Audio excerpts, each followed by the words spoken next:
भाजपामध्ये या असं अशोक चव्हाण मला म्हणाले, असं वसंतराव चव्हाण हे काँग्रेसचे उमेदवार त्यांनी म्हटलेलं आहे। आम्ही 15 ते 20 वर्ष त्यांचेच कार्यकर्ते, त्यांनीही आम्हालाही बोलावलं असं देखील यावेळेला वसंतराव चव्हाण यांनी म्हटलंय। भाजपात गेलेले लोक सगळे भ्रष्टाचारी असं देखील टीका जी आहे ती वसंतराव चव्हाण यांनी केली।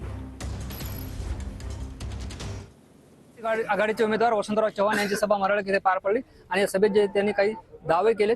मला सांगा, आपण असं म्हणालात की भाजपाने भ्रष्टाचारी लोक घेतले आणि ते शुद्धीकरण केलं, अपरिस्थिती आपण अशोकराव चव्हाण यांच्यावर टीका केली, काय सांगा? का सर्वसामान्य लोकांना माहिती आहे ना, भाजपमध्ये गेलेले लोक सगळे भ्रष्टाचारी आहेत। राष्ट्रवादीमधून घेतलेले सगळे भ्रष्टाचार आरोप होते ना त्यांच्यावर, ह्याच सरकारने लावले होते। आता ते भ्रष्टाचार गुंडाळण्यासाठी ते भाजपमध्ये गेले। काँग्रेसमधून अशोकराव चव्हाण हे भाजपात गेले, काँग्रेसमधून अशोकराव चव्हाण भाजपमध्ये गेले ही खरी गोष्ट आहे।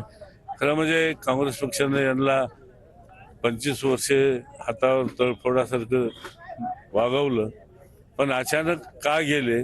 आता हे ईडी जे आज सध्या दिसायली त्याच्या भीतीने ते तिकडे त्या पक्षामध्ये गेले। तुम्ही भाषणात असं म्हणालात की अशोकराव चव्हाण यांनी फोन केला, माझं अभिनंदन करा असंही सांगितलं आणि भाजपात या म्हणून तुम्हाला ऑफर दिली होती, काय होती नेमकी? हो आता आम्ही खरं म्हणजे 15-20 वर्षापासून साहेबांचेच कार्यकर्ते, काँग्रेसमध्ये आम्ही काम करणारी माणसं आणि ते आमचे नेते होते। आता ते तिकडे गेल्यानंतर आम्हालाही बोलवलं त्यांनी, नाही अशातला भाग नाही, पण आम्ही म्हटलं काँग्रेस सोडणार नाही आम्ही त्या ठिकाणी। तुम्हाला काय ऑफर दिली होती का? नाही, ऑफरची काही नाही, ऑफरचा काही प्रश्न नाही। पण भाजपात या असं म्हटलं होतं। भाजपमध्ये पक्षात या म्हणून कोणी कोणाला म्हणते ना, काही नाही। ज्ञानेश्वर लोंढे, टीव्ही 9 मराठी, नांदेड।